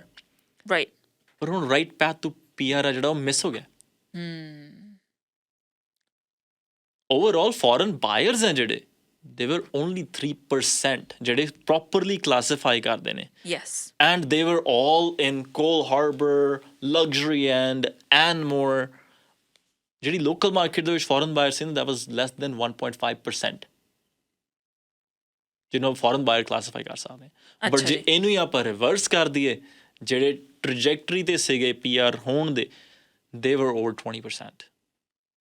So that's the disconnect there then. Correct. ਹੁਣ ਦੂਜੀ ਗੱਲ ਇਹ ਵੀ ਹੈ ਕਿ AI ਇਸ ਹਿਸਾਬ ਨਾਲ ਵੱਧ ਰਿਹਾ, ਜੌਬ ਲਾਸਿਸ ਬਹੁਤ ਨੇ। ਹਾਂਜੀ। ਉਸ ਤੋਂ ਇਲਾਵਾ ਟੈਰਿਫਸ ਦੀ ਸਿਚੁਏਸ਼ਨਸ ਆ ਗਈਆਂ ਸੀਗੀਆਂ ਪਿੱਛੇ। ਉਸ ਤੋਂ ਇਲਾਵਾ ਫੀਅਰ ਮੌਂਗਰਿੰਗ ਬਹੁਤ ਜ਼ਿਆਦਾ ਸੀਗੀ। And now it is kind of becoming N normal thing. ਕਹਿੰਦੇ ਨਾ ਕਿ ਸਿਰ ਤੇ ਕਿਸੇ ਨੇ ਬੰਦੂਕ ਰੱਖਤੀ, ਧਮਕੀ ਦੇਈ ਜਾਵੇ ਕਿ ਮੈਂ ਮਾਰ ਦੂੰਗਾ ਮਾਰ ਦੂੰਗਾ ਮਾਰ ਦੂੰਗਾ। ਹਾਂਜੀ ਹਾਂਜੀ ਹਾਂਜੀ। ਬਟ ਜਦੋਂ ਚੱਲ ਗਈ ਤਾਂ ਚੱਲ ਗਈ। ਉਹ ਕਹਿੰਦੇ ਕਿ ਚਲੋ ਹੁਣ ਤੁਸੀਂ ਰੱਖੀ ਤਾਂ ਹੋਈ ਹੈ। That's what all the economical factors played around us. Tariff ਨੇ ਵੀ ਇਹੀ ਕੰਮ ਕੀਤਾ ਕਿ ਉਹ ਡਰੀ ਗਏ। ਉਸ ਤੋਂ ਬਾਅਦ ਕਹਿੰਦੇ ਹੁਣ ਇਹ ਤਾਂ ਨੋਰਮ ਹੋ ਗਿਆ ਜੀ। Same goes with unemployment risk. ਹੁਣ ਉਹ ਨੋਰਮ ਬਣਨਾ ਸ਼ੁਰੂ ਹੋ ਗਿਆ ਕਿ okay if it's gone it's gone. ਜੀ ਜੀ। ਐਂਡ ਇਟਸ ਨਾਟ ਕਿ ਸਿਰਫ ਜੌਬਸ ਜਾ ਹੀ ਰਹੀਆਂ, ਕ੍ਰੀਏਟ ਵੀ ਹੋ ਰਹੀਆਂ। ਹੁਣ ਲੋਅਰ ਮੇਨਲੈਂਡ ਦੇ ਵਿੱਚ ਨੈਟਫਲਿਕਸ ਆਇਆ ਆ। that's a big massive, right? Narrow the building ਦਾ ਬਣ ਰਿਹਾ। And there is a huge data center that's going to come up. ਉਸ ਤੋਂ ਇਲਾਵਾ FIFA ਨੇ ਜੌਬਸ ਕ੍ਰੀਏਟ ਕੀਤੀਆਂ ਹੋਈਆਂ ਨੇ। ਉਸ ਤੋਂ ਇਲਾਵਾ ਯੂ ਵੋਂਟ ਈਵਨ ਬਿਲੀਵ ਜਿਹੜੀਆਂ ਜੌਬਸ ਅੱਜ ਦੀ ਡੇਟ ਵਿੱਚ ਕ੍ਰੀਏਟ ਹੋ ਰਹੀਆਂ। ਜੇ ਤੁਸੀਂ ਆਪਣੀ ਫੀਲਡ ਦੇ ਵਿੱਚ ਐਕਸੈਲ ਕਰ ਰਹੇ ਹੋ, you shouldn't B worried about it. ਚਲੋ ਆਈ ਵੁੱਡ ਸੇ ਜਿਹੜਾ ਇਨਸਾਨ ਗੁਜ਼ਰ ਰਿਹਾ ਹੁੰਦਾ ਉਹਦੇ ਲਈ ਸ਼ਾਇਦ ਇਹ ਸੋਚਣਾ ਮੁਸ਼ਕਿਲ ਹੁੰਦਾ। But I agree with you, right? There is not just one perspective, multiple things are happening at the same time. ਪਰ ਫਿਰ ਵੀ ਦੇਵਨ ਸਿੰਘ ਜੀ, ਮੈਂ ਤੁਹਾਨੂੰ ਪੁੱਛਣਾ ਚਾਹੂੰਗੀ ਕਿ ਬਹੁਤ ਲੋਕਾਂ ਦਾ ਇੱਦਾਂ ਮੰਨਣਾ ਆ ਕਿ ਮਾਰਕੀਟ ਹੁਣ ਆਪਾਂ ਇੱਦਾਂ ਤਾਂ ਕਹਿ ਸਕਦੇ ਹਾਂ ਵੀ it's not really a hot market as we used to from the past, right? 110%। So ਅੱਜ ਦੇ ਦਿਨ ਦੇ ਵਿੱਚ ਉਹ ਕਿਹੜੇ ਟਰੈਪਸ ਨੇ? ਤੁਸੀਂ ਪਹਿਲਾਂ ਗੱਲ ਕੀਤੀ ਸੀ ਨਾ ਵੀ ਜਿਹੜੇ ਲੋਕ ਫਸੇ ਹੋਏ ਨੇ ਉਹ ਕੀ ਕਰਨ, ਪਰ ਹੁਣ ਤਾਂ ਜਿਹੜੇ ਲੋਕ ਨਹੀਂ ਫਸੇ ਹੋਏ ਉਹ ਵੀ ਇਹਨਾਂ ਟਰੈਪਸ ਨੂੰ ਸ਼ਾਇਦ ਨਜ਼ਰਅੰਦਾਜ਼ ਕਰ ਦਿੰਦੇ ਨੇ ਜਾਂ ਨਹੀਂ ਨੋਟਿਸ ਕਰਦੇ। ਤੁਸੀਂ ਵੀ ਜ਼ਿਕਰ ਕਰਦੇ ਹੁੰਦੇ ਹੋ, ਅੱਜ ਵੀ ਕਈ ਰੀਅਲ estate ਏਜੰਟਸ ਹੈਗੇ ਆ ਜਿਹੜੇ ਫਲੈਸ਼ੀ ਮਾਰਕੀਟਿੰਗ ਡੀਲਸ ਨਾਲ ਕਹਿਣਗੇ ਇਸ ਕੋਂਡੋ ਨੂੰ ਖਰੀਦੋ, ਇਸ ਕੋਂਡੋ ਨੂੰ ਖਰੀਦਣ ਦੇ ਨਾਲ ਤੁਸੀਂ ਆਪਣੀ ਫੈਮਿਲੀ ਨੂੰ ਸੈੱਟ ਕਰ ਪਾਓਗੇ। 2 bedroom ਕੋਂਡੋ ਹੁੰਦਾ, ਤੁਸੀਂ ਵੀ ਮੈਂਸ਼ਨ ਕੀਤਾ ਸੀਗਾ ਕਿ that's not always the reality. So ਕਿਵੇਂ ਬਚਿਆ ਜਾਵੇ? ਪਤਾ ਕੀ ਹੈ, ਇੱਕੋ ਇੱਕ ਅਸੂਲ ਹੈ ਕਿ ਤੁਸੀਂ ਸਿੰਪਲ ਚੀਜ਼ਾਂ ਲੈ ਕੇ ਚੱਲੋ। ਅੱਛਾ। ਜਦੋਂ ਵੀ ਤੁਸੀਂ ਇੱਕ ਗਰੀਡ ਦੇ ਵਿੱਚ ਆ ਰਹੇ ਹੋ ਨਾ, ਉਦੋਂ ਹੀ ਫਸ ਰਹੇ ਹੋ। ਫੋਰ ਐਗਜ਼ਾਮਪਲ, ਮੈਂ ਹੁਣੇ ਪਿੱਛੇ ਇੱਕ ਵੀਡੀਓ ਪਾਈ ਸੀ ਦਾ ਵੈਂਟ ਰੀਅਲੀ ਕ੍ਰੇਜ਼ੀ ਕਿ ਤੁਸੀਂ ਜੇ ਕਹਿ ਰਹੇ ਹੋ ਨਾ ਕਿ 400,000 ਦੇ ਵਿੱਚ 2 bedroom ਤੁਹਾਨੂੰ ਲੋਅਰ ਮੇਨਲੈਂਡ ਦੇ ਵਿੱਚ ਮਿਲ ਰਿਹਾ, have you even looked at the floor plan? ਜੇ ਉਹ ਫਲੋਰ ਪਲਾਨ ਹੈਗਾ ਹੀ 600 ਸਕੁਅਰ ਫੀਟ ਦਾ ਆ, ਕੈਨ ਯੂ ਇਮੈਜਿਨ ਕਿ 600 ਸਕੁਅਰ ਫੀਟ ਦੇ ਵਿੱਚ ਤੁਸੀਂ ਆਪਣੀ ਫੈਮਿਲੀ ਕਿਵੇਂ ਗਰੋ ਕਰ ਲਓਗੇ? ਉਹ ਵੀ 2nd bedrooms ਵਿਦਾਊਟ ਵਿੰਡੋਜ਼, ਔਰ ਉਹਦੇ ਤੇ ਜੇ ਸਿੰਗਲ ਬੈੱਡ ਲੱਗ ਕੇ ਨਾਈਟ ਸਟੈਂਡ ਲੱਗ ਜਾਵੇ, ਉਹ ਗਰੀਮਤ ਆ। ਜੀ ਬਿਲਕੁਲ। ਔਰ ਕੁਝ ਐਵੇਂ ਦੇ ਵੀ ਨੇ ਜਿਨ੍ਹਾਂ ਦੇ ਵਿੱਚ ਕਲੋਜ਼ਟਸ ਵੀ ਹੈ ਨਹੀਂ ਗਿਆ। Yep. BC legislation, no doubt it was in terms of affordability. ਹੁਣ ਡਿਵੈਲਪਰ ਵੀ ਉਸ ਹਿਸਾਬ ਨਾਲ ਬਣਾ ਰਿਹਾ ਕਿ ਜੇ ਉਹ ਸਿਰਫ 1 ਬੈਡ ਐਂਡ ਡੈਨ ਬਣਾ ਰਹੇ ਨੇ ਤਾਂ ਉਹਨਾਂ ਨੂੰ ਆਲਮੋਸਟ $50,000 ਘੱਟ ਮਿਲਦਾ ਆ 2 ਬੈਡ ਜੂਨੀਅਰ ਨਾਲੋਂ ਐਂਡ ਸਿਮਿਲਰ ਸਕੁਅਰ ਫੁਟੇਜ। ਉਹਨੂੰ ਕਲਾਸੀਫਾਈ ਕਰਨ ਨੂੰ ਸਿਰਫ ਔਰ ਸਿਰਫ ਈਦਰ ਵਿੰਡੋ ਤੇ ਈਦਰ ਕਲੋਜ਼ਟ ਲਾਉਣੀ ਆ and that can be classified S junior room. Yes. ਲੋਕੀ ਫਸੇ ਕਿੱਥੇ? ਕੋਵਿਡ ਦੇ ਵੇਲੇ ਡਿਵੈਲਪਰ ਨੂੰ ਵੀ ਤੇ ਇਨਵੈਸਟਰ ਨੂੰ ਵੀ ਸੀਗਾ ਕਿ ਕੋਈ ਨਾ 2 ਬੈਡਰੂਮ ਹੈਗਾ ਆ, ਲਾਈਨ ਲੱਗੀ ਹੋਈ ਹੈ, ਤੁਸੀਂ ਦੇ ਦਿਓ। ਹਾਂਜੀ ਹਾਂਜੀ। ਉਹਨਾਂ ਨੇ ਇਹ ਨਹੀਂ ਦੇਖਿਆ ਕਿ ਕੀ ਫਲੋਰ ਪਲਾਨ ਹੈ, ਲਾਈਟਿੰਗ ਕੰਡੀਸ਼ਨਸ ਕੀ ਨੇ, ਉਹਨਾਂ ਨੇ ਸਿਰਫ ਪਿਕ ਕਰੀ ਗਏ। ਹੁਣ ਉਹ ਰੈਂਟ ਨਹੀਂ ਹੋ ਰਹੇ। Yep. ਅੱਜ ਦੀ ਡੇਟ ਦੇ ਵਿੱਚ ਵੀ ਪ੍ਰੋਡਕਟ ਉਹ ਮੂਵ ਕਰ ਰਿਹਾ ਜਿਹੜਾ ਵੈਲ ਬਿਲਟ ਹੈ, ਗੁੱਡ ਸਾਈਜ਼ ਦਾ ਪ੍ਰੋਡਕਟ ਹੈ ਐਂਡ ਲੋਕਾਂ ਨੂੰ ਇਹ ਚੀਜ਼ ਸਮਝ ਆ ਗਈ ਹੈ ਐਂਡ ਇਸੀ ਕਰਕੇ ਮਾਰਕੀਟ ਹੈ ਜਿਹੜੀ ਉਹ ਨਵੇਂ ਬਿਲਡ ਦੇ ਵਿੱਚ ਜ਼ਿਆਦਾ ਹੌਟ ਤੇ ਹੈ ਜੀ, ਕਿਉਂਕਿ ਉਹਨਾਂ ਦੀ ਬਾਇੰਗ ਵੀ ਵੱਧ ਸੀ। ਹੁਣ ਜਿਹੜੇ ਉਹ 499 ਦੇ ਐਡਵਰਟਾਈਜ਼ ਕਰੀ ਜਾਂਦੇ ਨੇ, ਪਹਿਲਾਂ ਉਹ 650 670 ਦੇ ਵੀ ਵਿਕੇ ਨੇ, 700 ਦੇ ਵੀ ਵਿਕੇ ਨੇ at some projects. Yeah, I'm sure. Yeah. ਜਦੋਂ ਤੁਸੀਂ ਕੋਕਿਟਲਮ ਦੀ ਪ੍ਰਾਈਸਿੰਗ ਸਰੀ ਦੇ ਵਿੱਚ ਸੈਲ ਕਰ ਰਹੇ ਹੋ, ਉਹਨਾਂ ਦੀ ਅਪਰੇਜ਼ਲਾਂ ਨਹੀਂ ਆਉਣੀਆਂ। ਜਦੋਂ ਅਪਰੇਜ਼ਲਾਂ ਨਹੀਂ ਆਉਣੀਆਂ ਤਾਂ ਕੰਪਲੀਸ਼ਨਾਂ ਨਹੀਂ ਹੋਣਗੀਆਂ। Yeah. ਰਾਈਟ? ਬੈਂਕ ਵੀ ਤੁਹਾਨੂੰ ਸਬਜੈਕਟਿਵਲੀ ਕਹਿੰਦਾ ਕਿ you are subjectively pre approved. Market move ਹੋਈ, ਬੈਂਕ ਕਹਿ ਰਿਹਾ ਕਿ ਆਪਾਂ ਕਿਸ ਚੀਜ਼ ਦੀ ਗਾਰੰਟੀ ਦਈਏ। ਜੀ ਜੀ ਜੀ। And that's why I always restrain ਕਿ ਤੁਸੀਂ ਕਦੇ ਵੀ ਇਨਵੈਸਟਮੈਂਟ ਕਰਨੀ ਹੈ ਨਾ, ਨੈਵਰ ਗੋ ਟੂ ਸਮਾਲ। ਜੇ ਤੁਸੀਂ 2 ਬੈਡਰੂਮ ਲੈਣਾ ਚਾਹੁੰਦੇ ਹੋ, there is no reason to go below 750 square feet for 2 bedroom. Right, right. ਜੇ ਤੁਸੀਂ 750 ਵੀ ਵੈਸੇ ਥੋੜਾ ਜਿਹਾ ਛੋਟਾ ਰਹਿੰਦਾ, ਬਟ ਬਿਲੋ 750 ਤਾਂ ਤੁਹਾਨੂੰ ਅੱਖਾਂ ਬੰਦ ਕਰਕੇ ਪਰੇ ਹੋ ਜਾਣਾ ਚਾਹੀਦਾ। ਜੀ, ਇੱਕ ਤੁਸੀਂ ਹੋਰ ਸਕੈਮ ਦਾ ਜ਼ਿਕਰ ਕੀਤਾ ਸੀਗਾ, ਮੈਂ ਉਹਦੇ ਬਾਰੇ ਵੀ ਤੁਹਾਨੂੰ ਪੁੱਛਣਾ ਚਾਹੁੰਦੀ ਹਾਂ। ਕਈ ਵਾਰੀ ਕੋਈ ਪੁਰਾਣਾ ਕੌਂਡੋ ਦੇਖ ਕੇ ਫਸਟ ਆਉਂਦਾ ਆ ਕਿ ਪ੍ਰਾਈਸ ਵਧੀਆ ਮਿਲ ਰਹੀ ਹੈਗੀ ਆ, ਪਰ ਬਾਅਦ ਦੇ ਵਿੱਚ ਸਟ੍ਰੈਟਾ ਫੀਸ ਆ ਗਈਆਂ ਜਾਂ ਕੋਈ ਸਪੈਸ਼ਲ ਲੈਵੀ ਜਿਵੇਂ ਤੁਸੀਂ ਕਿਹਾ ਸੀ ਉਹ ਤੁਹਾਨੂੰ ਚਿੱਠੀ ਆ ਗਈ, ਉਹਦੇ ਬਾਰੇ ਵੀ ਜਾਣੂ ਕਰਵਾਓ। ਰੀਸੈਂਟਲੀ ਹੈਗੀ ਵਾਈਟ ਰੌਕ ਵਾਲੇ ਬੰਨੇ ਹੈਗੀ ਆ। ਅੱਛਾ ਜੀ। $250,000 ਦੀ ਲੈਵੀ ਆਈ ਆ ਪਰ unit. Oh my God. 250,000. That's 20% of someone's value of the property. Yeah, that's shocking. ਹੈ ਨਾ? ਤੇ ਤੁਹਾਨੂੰ ਇਹ ਲੈਟਰ ਆਵੇ ਕਿ ਤੁਹਾਨੂੰ ਕਹਿਣ ਜੀ ਤੁਹਾਨੂੰ 2 ਮਹੀਨੇ ਦੇ ਵਿੱਚ ਇਹ ਪੇ ਕਰਨੀ ਪੈਣੀ ਹੈ ਜੀ। What would you do? Force ਹੀ ਹੋ ਰਹੇ ਹੋ ਤੁਸੀਂ। ਹਾਂਜੀ। ਪਰ ਇਹਦੇ ਵਿੱਚ ਇਹ ਵੀ ਹੈ ਕਿ ਤੁਸੀਂ ਦੇਖ ਕੇ ਚੱਲੋ, ਰਾਈਟ? ਇਹ ਚੀਜ਼ਾਂ ਸਟ੍ਰੈਟਾ ਜੇ ਪ੍ਰੋਪਰਲੀ ਮੈਨੇਜਡ ਹੋਵੇ, ਔਰ ਉਹਦੀ ਸਟਾਰਟਾ ਫੀ ਪਤਾ ਕਿੰਨੀ ਹੈ ਜੀ? $1,425 monthly strata fee. The bigger units, no doubt about it. Yeah. Strata fee ਹਮੇਸ਼ਾ ਪਰ ਸਕੁਅਰ ਫੀਟ ਕਾਊਂਟ ਹੁੰਦੀ ਹੈ, but why would you like to do that? ਜਿਹੜੀਆਂ 1980s ਦੀ ਬਿਲਡਿੰਗਸ ਨੇ, 1995 ਦੀ ਬਿਲਡਿੰਗਸ ਨੇ, ਆਪਾਂ ਉਹਦੇ 'ਚ ਇਨਵੈਸਟ ਵੀ ਕਿਉਂ ਕਰੀਏ ਜਦੋਂ ਮਾਰਕੀਟ ਹਾਈ ਸੀ? ਡਿਫਰੈਂਟ ਨੋਟ ਆ। ਜਦੋਂ ਤੁਹਾਨੂੰ ਅੱਜ ਦੀ ਡੇਟ ਦੇ ਵਿੱਚ similar, obviously you have to sacrifice a little bit on the space, ਪਰ ਜੇ ਤੁਹਾਨੂੰ ਮਿਲਦਾ ਬ੍ਰਾਂਡ ਨਿਊ ਪ੍ਰੋਡਕਟ, ਤੁਸੀਂ ਉਹਦੇ 'ਚ ਕਿਉਂ ਨਹੀਂ ਜਾਓਗੇ? ਜੇ ਤੁਹਾਨੂੰ 30-35,000 ਵੱਧ ਵੀ ਦੇਣਾ ਪੈਂਦਾ, ਉਹਦੀ ਸਟਾਰਟਾ ਫੀ ਹੋਣੀ ਹੈ ਸਾਰੀ $350 ਤੋਂ $400, ਤੇ ਆਪਾਂ ਕਿਉਂ ਦਈਏ ਜ਼ਿਆਦਾ? ਪਰ ਆਪਾਂ ਉਹੀ ਹੈ ਨਾ, ਗਰੀਡ ਦੇ ਵਿੱਚ ਫਸ ਜਾਂਦੇ ਹਾਂ, ਕਹਿੰਦੇ ਕਿ ਇਹ ਸਾਨੂੰ ਮਿਲਦਾ ਆ 500,000 ਦਾ, ਉਹ ਮਿਲਦਾ ਆ 550 ਦਾ। ਇਹ ਥੋੜ੍ਹਾ ਜਿਹਾ ਖੁੱਲ੍ਹਾ ਵੀ ਆ, ਬਟ ਤੁਸੀਂ ਇਹ ਨਹੀਂ ਵੇਖਦੇ ਕਿ ਆਉਣ ਵਾਲੇ ਕੁਛ ਦੇਰ ਦੇ ਵਿੱਚ ਡਿਪਰੀਸੀਏਸ਼ਨ ਰਿਪੋਰਟਸ ਤੁਸੀਂ ਸਟੱਡੀ ਕੀਤੀਆਂ ਨਹੀਂ ਕੀਤੀਆਂ, ਤੁਹਾਡੀ ਪ੍ਰੋਜੈਕਸ਼ਨਸ ਕੀ ਨੇ ਉੱਥੇ, ਉਹ ਸਟ੍ਰੈਟਾ ਵੈਲ ਮੈਨੇਜਡ ਹੈਗਾ ਨਹੀਂ ਹੈਗਾ। ਸੋ ਸਿਰਫ ਫੇਸ ਵੈਲਿਊ ਨਹੀਂ ਆਪਾਂ ਦੇਖ ਸਕਦੇ। ਨਹੀਂ, ਸਪੈਸ਼ਲੀ ਜਦੋਂ ਆਪਾਂ ਕੁਝ ਵੀ ਸਟ੍ਰੈਟਾਫਾਈਡ ਬਾਏ ਕਰਦੇ ਹਾਂ, ਤੁਹਾਨੂੰ ਕਾਫੀ ਸਾਰੀ ਰਿਪੋਰਟਸ ਦੇਖਣੀਆਂ ਪੈਂਦੀਆਂ ਨੇ। And even if you put it on AI, ਮੇਰੇ ਨਾਲ ਹੁਣੇ ਕਿਸੇ ਦੀ ਗੱਲ ਹੋ ਕੇ ਹਟੀ ਆ, ਉਹ ਕਹਿੰਦੇ ਜੀ ਆਪਾਂ ਨਾ AI ਨੂੰ ਪੁੱਛ ਲਿਆ ਕਿ ਇਹਦੇ ਵਿੱਚ ਕੀ ਕੀ ਸਿਚੁਏਸ਼ਨਸ ਹੈਗੀਆਂ ਨੇ, ਤੇ ਦੇ ਗੇਵ ਅ ਹਿਊਜ ਰਿਪੋਰਟ। ਅੱਛਾ ਜੀ। ਪਰ ਹੋਇਆ ਕੀ, ਜਿਹਨੇ ਪੇਪਰ ਵਰਕ ਦਿੱਤਾ ਉਹਨੇ ਅਪਲੋਡ ਹੀ ਨਹੀਂ ਕੀਤੇ ਚੰਗੀ ਤਰ੍ਹਾਂ ਪੇਪਰ ਵਰਕ, ਤੇ ਦੇ ਮਿਸਡ ਆਊਟ ਹਿਊਜ ਥਿੰਗਸ। ਦੇ ਮਿਸਡ ਆਊਟ ਕਿ ਆਉਣ ਵਾਲੇ 3 ਸਾਲਾਂ ਦੇ ਵਿੱਚ ਇਟਸ ਐਸਟੀਮੇਟਡ ਕਿ ਬਿਲਡਿੰਗ ਦੇ ਵਿੱਚ ਸਿਰਫ ਕੰਪਲੈਕਸ ਦੇ ਵਿੱਚ ਸਿਰਫ 65 ਯੂਨਿਟਾਂ ਨੇ। 65 ਯੂਨਿਟਾਂ ਨੂੰ ਲੈ ਕੇ this going to be $190,000 worth of work that's coming up. Depreciation report ਬਾਰੇ ਕੁਝ ਪਤਾ ਹੀ ਨਹੀਂ। ਹੁਣ AI is an helping hand. Yeah, it's a tool. Right? It's not replacing professionals. No. It's never going to replace professionals because everything is going to keep on rotating, है ना? Proper residential side ਤੋਂ ਕਾਫੀ ਗੱਲ ਕੀਤੀ ਹੈ ਜਾਂਦੇ ਜਾਂਦੇ ਤੇਵਨ ਸਿੰਘ ਜੀ ਮੈਂ ਗੱਲ ਕਰਨਾ ਚਾਹੂੰਗੀ from a builders perspective right ਜਿਨ੍ਹਾਂ ਨੇ ਪ੍ਰੋਪਰਟੀਜ਼ ਲਈਆਂ ਹੋਈਆਂ ਨੇ ਉਹ ਝਿਜਕ ਰਹੇ ਨੇ ਕੰਮ ਸ਼ੁਰੂ ਕਰਨ ਤੋਂ because things are so expensive ਹੈ ਨਾ ਲੇਬਰ ਇਜ਼ ਐਕਸਪੈਂਸਿਵ ਹੁਣ ਪਹਿਲਾਂ ਨਾਲੋਂ ਵੀ ਮਹਿੰਗਾਈ ਜ਼ਿਆਦਾ ਵਧੀ ਹੋਈ ਆ ਤੇ ਕੋਈ ਗਾਰੰਟੀ ਹੈ ਨਹੀਂ ਪਹਿਲਾਂ ਵੀ ਚਲੋ ਗਾਰੰਟੀ ਤਾਂ ਹੁੰਦੀ ਨਹੀਂ ਪਰ ਹੁਣ ਇੰਨਾ ਹੌਸਲਾ ਨਹੀਂ ਕਿ ਚਲੋ ਆਉਣ ਵਾਲੇ ਟਾਈਮ ਦੇ ਵਿੱਚ ਵਧੀਆ ਪ੍ਰਾਈਸ ਤੇ ਘਰ ਵਿਕ ਜੂਗਾ ਤੇ ਜੇ ਉਹ ਰੈਂਟ ਵੀ ਕਰਨਾ ਚਾਹਣ ਰੈਂਟਲ ਮਾਰਕੀਟ ਕਿਹੜਾ ਫਲਰਿਸ਼ ਕਰ ਰਹੀ ਆ ਸੋ ਉਹ ਜਿਹੜੇ ਬਿਲਡਰਸ ਆ ਹੈ ਜਿਸ ਸਿਚੁਏਸ਼ਨ ਦੇ ਵਿੱਚ ਉਹਨਾਂ ਕੋਲ ਸ਼ਾਇਦ ਹੋਲਡਿੰਗ ਪਾਵਰ ਹੋਵੇ ਜਾਂ ਨਾ ਹੋਵੇ ਉਹਨਾਂ ਨੂੰ ਕੀ ਕਰਨਾ ਚਾਹੀਦਾ ਉਹਨਾਂ ਦੇ ਲਈ ਕੀ ਐਡਵਾਈਸ ਆ ਜਿਹੜੇ ਬਿਲਡਰਸ ਤੱਕ ਤੇ ਨਾ ਇੱਕ ਤਾਂ ਸਭ ਤੋਂ ਵੱਡੀ ਆਈ ਥਿੰਕ ਜੋ ਮੈਨੂੰ ਲੱਗਦਾ and that's why we started the supply business ਅੱਛਾ ਕਿਉਂਕਿ ਸਾਰਾ ਕੁਝ ਤਾਂ ਬਹੁਤ ਕੁਕੀ ਕਟਰ ਸੀਗਾ if you are into selling part of the business ਜੀ ਤੁਹਾਨੂੰ ਇਹ ਚੀਜ਼ ਮੇਕ ਸ਼ੋਰ ਕਰਨੀ ਪਊਗੀ ਕਿ ਕੰਜ਼ਿਊਮਰ ਦਾ ਟੇਸਟ ਕੀ ਹੈ ਕੰਜ਼ਿਊਮਰ ਹੁਣ ਉਸ ਚੀਜ਼ ਤੋਂ ਅੱਕ ਚੁੱਕਿਆ same exact white kitchen same exact appliance stainless steel appliances ਉਹਨਾਂ ਹੁਣ ਇੱਕ ਨੋਇਜ਼ ਬਣ ਗਈ ਆ ਅੱਛਾ ਜੀ ਜੇ ਆਪਾਂ ਥੋੜ੍ਹੇ ਜਿਹੇ ਕ੍ਰੀਏਟਿਵ ਹੋ ਜਾਈਏ ਜੇ ਆਪਾਂ ਉਹੀ ਥੋੜ੍ਹਾ ਜਿਹਾ ਬੈਟਰ ਕੁਆਲਿਟੀ ਦੇ ਪ੍ਰੋਡਕਟਸ ਦੇਣ ਲੱਗ ਜਾਈਏ ਬਿਕਾਜ਼ ਤੁਹਾਨੂੰ ਸਟੈਂਡ ਆਊਟ ਤਾਂ ਕਰਨਾ ਪਊਗਾ ਜੇ ਤੁਸੀਂ ਸਟੈਂਡ ਆਊਟ ਕਰਦੇ ਹੋ ਨਾ ਅੱਜ ਦੀ ਮਾਰਕੀਟ ਦੇ ਵਿੱਚ ਅੱਜ ਵੀ ਪ੍ਰੋਡਕਟ ਵਿਕ ਰਿਹਾ ਹੈ ਅੱਛਾ ਜੀ ਪੋਲੀਗਨ ਦੀ ਐਗਜ਼ਾਮਪਲ ਲੈਂਦੇ ਆ ਕੋਕਿਟਲਮ ਦੇ ਵਿੱਚ ਕਿਹਨਾਂ ਨੇ ਪ੍ਰੋਜੈਕਟ ਬਣਾਇਆ ਸੀ ਜਦੋਂ ਮਾਰਕੀਟ ਲੋਐਸਟ ਟਰਮਸ ਦੇ ਵਿੱਚ ਸੀਗੀ ਉਹ ਕੈਨੇਡਾ ਦੇ ਵਿੱਚ ਹਾਈਐਸਟ ਸੈਲਿੰਗ ਪ੍ਰੋਡਕਟ ਸੀਗਾ wow reason being they used a very high quality finishes ਜੀ ਆਪਾਂ ਇੱਥੇ 4 ਪਲੈਕਸਸ ਤੇ 6 ਪਲੈਕਸਸ ਕੀਤੇ ਸੀਗੇ ਮੇਰੇ ਕੁਝ ਬਿਲਡਰਸ ਨੇ ਉਹਨਾਂ ਨੇ ਬਹੁਤ ਹੀ ਅੱਛਾ ਪ੍ਰੋਡਕਟ ਯੂਜ਼ ਕੀਤਾ within 8 days it got sold wow in this market comparable ਹੈ ਨੀਗਾ ਐਂਡ ਸਿਮਿਲਰ ਪ੍ਰੋਡਕਟ ਪ੍ਰਾਈਸਿੰਗ ਮਿਲ ਸਕਦੀ ਹੈ ਬਿਕਾਜ਼ ਤੁਹਾਨੂੰ ਕਿਤੇ ਨਾ ਕਿਤੇ ਹੱਥ ਹਲਕਾ ਕਰਨਾ ਪਊਗਾ BC ਦੀ ਗਵਰਨਮੈਂਟ ਤਾਂ ਕਹਿ ਰਹੀ ਹੈ ਕਿ ਹਾਂਜੀ ਆਪਾਂ ਅਫੋਰਡੇਬਿਲਿਟੀ ਵਧਾਉਣੀ ਹੈ ਪਰ ਰੈੱਡ ਟੇਪ ਨਹੀਂ ਹਟ ਰਹੀ ਜਾਂ ਉਹ ਤਾਂ ਇਹ ਵੀ ਕਹਿ ਰਹੇ ਵੀ ਘਰਾਂ ਦੀ ਹੋਰ ਲੋੜ ਆ but ਦੇयर is so many other things going on prohibiting that from happening red tape ਤਾਂ ਹਟਾਣੀ ਪਏਗੀ ਨਾ ਰੈੱਡ ਟੇਪ ਘਟਾਣੀ ਪਏਗੀ ਤੁਸੀਂ ਟੈਕਸ ਵਧਾਈ ਜਾ ਰਹੇ ਹੋ ਸਟ੍ਰੈਟਾ ਦੇ ਉੱਪਰ ਵੀ ਇਹਨਾਂ ਨੇ ਟੈਕਸ ਵਧਾਤਾ ਆ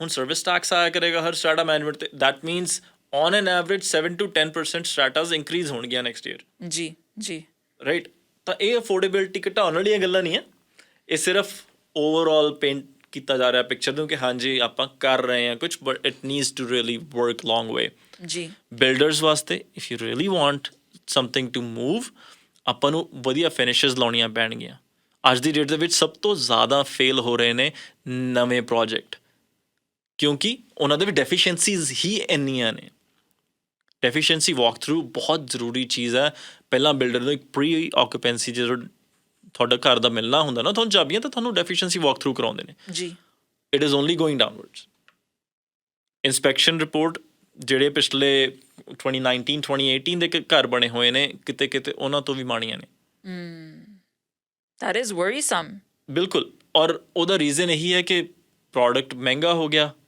there is corners to be cut so quality ਤੇ ਕੰਪਰੋਮਾਈਜ਼ ਹੋ ਜਾਂਦਾ ਕੁਆਲਿਟੀ ਤੇ ਕਿਤੇ ਨਾ ਕਿਤੇ ਕੰਪਰੋਮਾਈਜ਼ ਹੋ ਜਾਂਦਾ and that's not only for smaller builders ਵੱਡਿਆਂ ਦਾ ਵੀ ਹੋ ਰਿਹਾ ਬਟ ਜਦੋਂ ਪ੍ਰੋਪਰਲੀ ਸਟਰਕਚਰਡ ਹੋਣ ਡੀਲਸ ਤਾਂ ਇਹ ਚੀਜ਼ਾਂ ਤੋਂ ਆਪਾਂ ਬਚ ਸਕਦੇ ਹਾਂ ਇਨਵੋਲਵ ਕਰੋ ਆਪਣਾ ਹੋਮ ਇੰਸਪੈਕਟਰ ਇਨਵੋਲਵ ਕਰੋ ਤੁਹਾਡੇ ਓਵਰਆਲ ਤੁਹਾਨੂੰ ਜਦੋਂ ਉਹ ਟਾਈਮ ਦਿੰਦੇ ਨੇ ask for extra time right ਤੁਸੀਂ ਪ੍ਰੋਪਰਲੀ ਇੱਕ ਆਪਣੀ ਸ਼ੀਟ ਲੈ ਕੇ ਜਾਓ ਜੀ ਤੁਸੀਂ ਆਪਣੇ ਰੀਅਲਟਰ ਨੂੰ ਕਹੋ ਕਿ ਇਹ ਤੇਰਾ ਕੰਮ ਹੈ ਜੇ ਉਹਨਾਂ ਨੂੰ ਨਹੀਂ ਪਤਾ ਇਸ ਚੀਜ਼ਾਂ ਬਾਰੇ appoint and proper home inspector ਜੀ ਉਹ $500 ਤੋਂ $600 ਦੇ ਤੁਹਾਨੂੰ ਇੰਨੀ ਕੁ ਜ਼ਿਆਦਾ ਹੈਸਲ ਬਚਾ ਦੇਣੀ ਹੈ ਨਾ ਤੁਸੀਂ ਸੋਚ ਵੀ ਨਹੀਂ ਸਕਦੇ that's actually a very good tip actually ਗੱਲ ਇਹ ਹੈ ਕਿ ਇਸ ਮਾਰਕੀਟ ਦੇ ਬਾਰੇ and I just guess real estate in general ਬਹੁਤ ਜ਼ਿਆਦਾ ਗੱਲਾਂ ਹੋ ਸਕਦੀਆਂ ਨੇ ਪਰ ਸਮਾਂ ਘੱਟ ਆ ਬਟ ਆਈ ਡੂ ਨੋ ਕਿ ਤੁਸੀਂ ਬਹੁਤ ਸਾਰੀਆਂ ਵੀਡੀਓਜ਼ ਐਂਡ ਇਨਫੋਰਮੇਸ਼ਨ ਇਹਦੇ ਬਾਰੇ ਸਾਂਝੇ ਕਰਦੇ ਹੀ ਰਹਿੰਦੇ ਹੋ ਸੋ ਸਾਡੇ ਸੁਣਨ ਵਾਲਿਆਂ ਨੂੰ ਐਂਡ ਵਿਊਅਰਸ ਨੂੰ ਦੱਸ ਕੇ ਜਾਓ ਕਿ ਕਿੱਥੇ ਤੁਹਾਨੂੰ ਲੱਭਿਆ ਜਾ ਸਕਦਾ ਤੇਵਨ ਸਿੰਘ ਦੇ ਨਾਂ ਤੋਂ ਮੇਰਾ ਇੰਸਟਾਗ੍ਰਾਮ ਅਕਾਊਂਟ ਹੈ you can find me very easily ਜੇ ਤੁਹਾਨੂੰ ਐਕਚੁਅਲ ਹੈਲਪ ਦੀ ਲੋੜ ਹੈ reach out I'm always open to talk and it's not just real estate I'm here as a resource ਕਿਉਂਕਿ ਮੈਂ ਵੀ ਐਵੇਂ ਹੀ grow ਕੀਤਾ and there's certain small things right even my team's name is Inspire right I'm inspired out of multiple people multiple people helped me ਹੁਣ ਇੱਕ ਹੈਗੇ ਨੇ Cans Construction ਵਾਲੇ ਨੇ he started back in 2012ish came as a student now he runs over 100 employees wow good for him on construction side there are people who connect with me who connected through social media they inspire me and my only job is to give it back it's about community right at the end of the day. And I cannot name enough ਹਾਂਜੀ ਜਿੰਨੇ ਲੋਕੀ connect ਹੁੰਦੇ ਨੇ I have people that connect me 3 years ahead of time ਹਾਂਜੀ ਤੇ ਉਹਨਾਂ ਨੇ ਅੱਜ ਤੋਂ 3 ਸਾਲਾਂ ਬਾਅਦ ਜਰਨੀ ਪਲਾਨ ਕਰਨੀ ਹੈ ਉਹਨਾਂ ਨੂੰ ਕਿਵੇਂ ਸਟੈਪਸ ਲੈਣੇ ਆ ਐਂਡ ਦੇ keep on consistently being proactive with me ਤੇ ਉਹ ਹਰ ਸਟੈਪ ਤੇ ਗਾਈਡੈਂਸ ਲੈਂਦੇ ਰਹਿੰਦੇ ਨੇ ਜੀ ਜੀ ਐਂਡ ਕੁਝ ਚੀਜ਼ਾਂ ਐਵੇਂ ਦੀਆਂ ਹੈਗੀਆਂ ਜਿਹੜੇ ਆਪਾਂ ਟੈਕਸ ਪੋਰਸ਼ਨ ਤੋਂ ਬਚਾ ਸਕਦੇ ਹਾਂ ਰਾਈਟ ਹਾਂਜੀ ਤਾਂ ਹਾਂਜੀ you have to plan it ਆਪਾਂ Yeah. ਸਬਜ਼ੀ ਲੈਣੀ ਚੱਲੇ ਹਾਂਜੀ it's a big decision. it's one of These your are big decisions. biggest Yeah. decisions in your life and it takes time ਜੀ and I know it because I've been through it ਜੀ ਜੀ Lovely thank you so much ਤੁਹਾਡੇ ਨਾਲ ਗੱਲ ਕਰਕੇ ਬਹੁਤ ਵਧੀਆ ਲੱਗਿਆ ਆਪਣਾ ਤੁਸੀਂ ਸਮਾਂ ਕੱਢ ਕੇ ਆਏ ਕੀਮਤੀ ਸਮਾਂ ਤੇ ਸਾਡੇ ਨਾਲ ਜਾਣਕਾਰੀ ਸਾਂਝੀ ਕੀਤੀ ਰੇਵਨ ਸਿੰਘ ਜੀ ਤੁਹਾਡਾ ਬਹੁਤ ਬਹੁਤ ਬਹੁਤ ਧੰਨਵਾਦ ਬਹੁਤ ਧੰਨਵਾਦ ਥੈਂਕ ਯੂ ਸ਼ੁਕਰੀਆ। appreciate you thank you so much thank you ਜੀ